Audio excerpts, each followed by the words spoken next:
Today was the first meeting for the Andrews Center Veteran Suicide Prevention Task Force, where different resources from all across East Texas collaborated on the topic of suicide as the trend increases.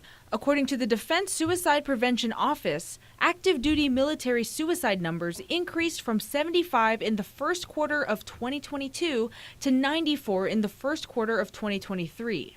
The state of Texas has the #1 veteran population. That's huge. And then East Texas itself is #2 in the entire state. So how do we cater to that?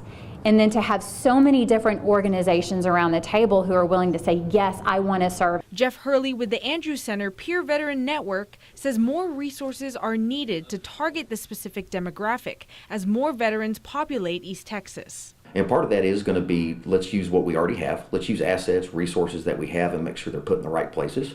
But secondly is to say, how can we be creative? How can we maybe even step out of our thinking box and become a little unorthodox to meet the demand? A major topic of today's meeting was the Compact Act, which allows qualifying veterans to receive suicide crisis care.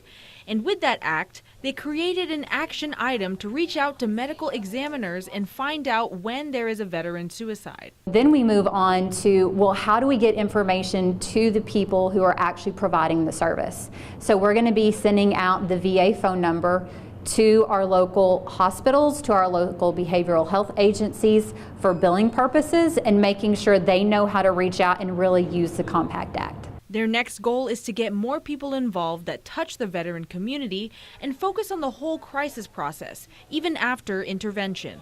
Christine Guevara, KLTV 7 News.